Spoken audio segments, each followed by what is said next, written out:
Bonjour, vous écoutez Microsocial, un podcast sur le travail et le droit du travail.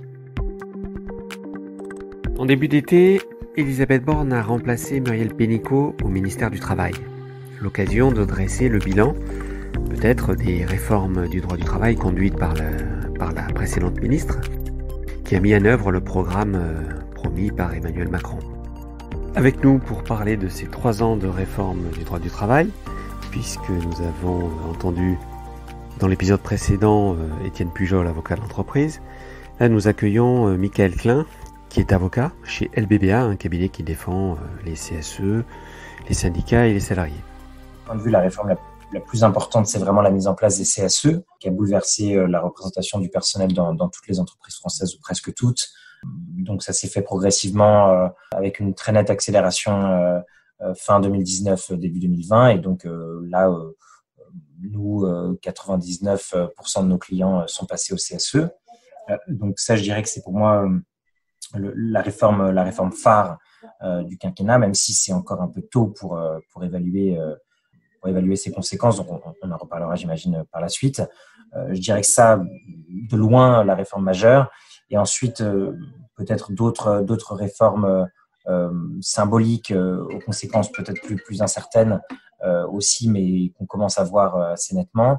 La réforme du droit du licenciement, avec 2 aspects majeurs. Un très connu, qui est le barème d'indemnisation pour les licenciements injustifiés, avec en particulier un plancher plus bas et un plafond aussi plus bas, qui a quand même lui aussi eu des conséquences très importantes en restreignant, je pense, le nombre d'actions prud'homales et puis les espérances de gain pour les salariés concernés, avec du coup un nouveau rapport de force dans la contestation du licenciement et puis dans la mise en œuvre des licenciements, puisque maintenant une prévisibilité des risques quand même nettement plus importante pour les entreprises.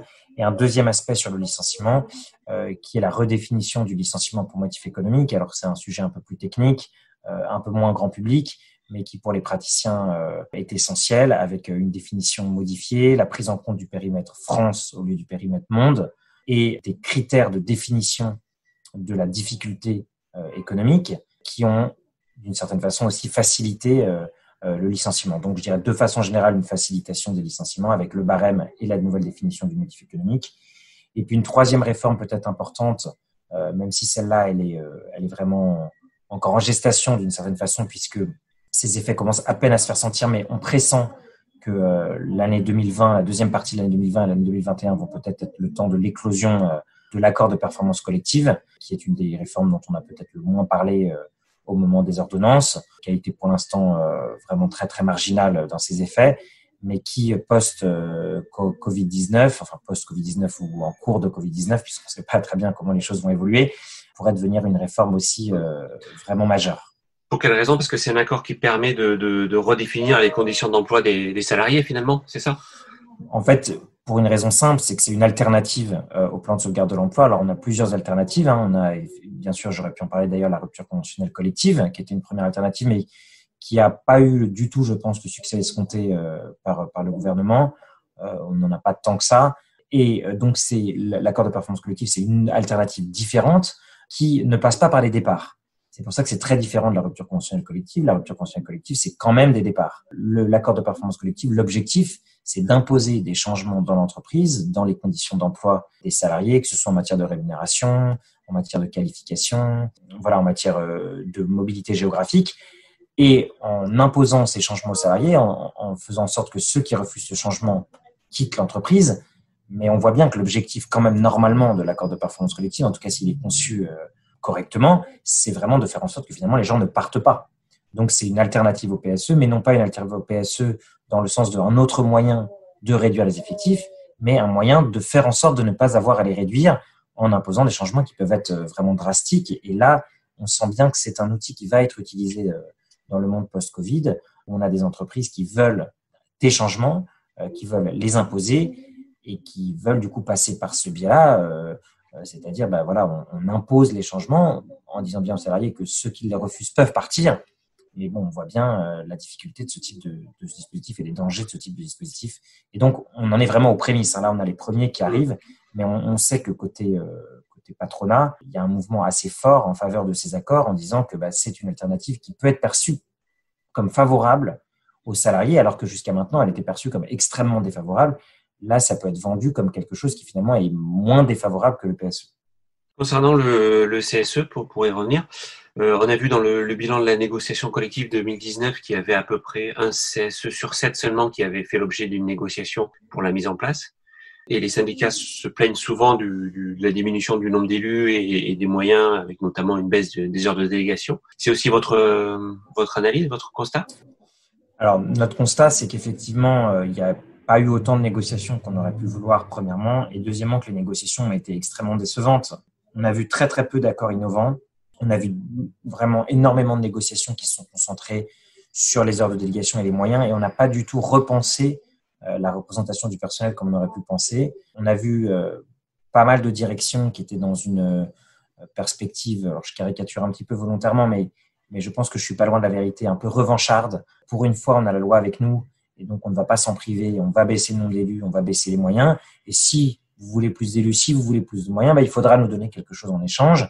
Alors ça va être moins d'expertise, ça va être moins de consultation, ça va être moins de réunions. Voilà, et donc des négociations finalement assez difficiles où les élus finalement se sont battus pour garder le plus possible ce qu'ils avaient avant, et où finalement aucun des deux côtés n'a réellement pu ou voulu repenser la représentation du personnel. Alors peut-être que cette fois-ci c'est raté et que quand on sera dans le renouvellement du CSE dans 2, 3 ou 4 ans, les choses seront un peu différentes. On sera dans une négociation peut-être moins caricaturale.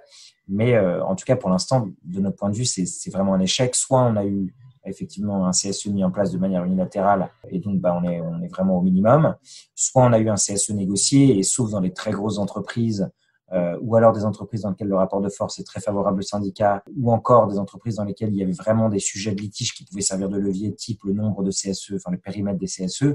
Mais sinon, voilà, on s'est retrouvé avec des accords qui étaient vraiment, franchement, pas extraordinaires dans la plupart des cas. Ces changements intervenus depuis 2017, est-ce qu'ils constituent une rupture ou c'est une forme de continuité par rapport à la pratique des gouvernements et des majorités précédentes?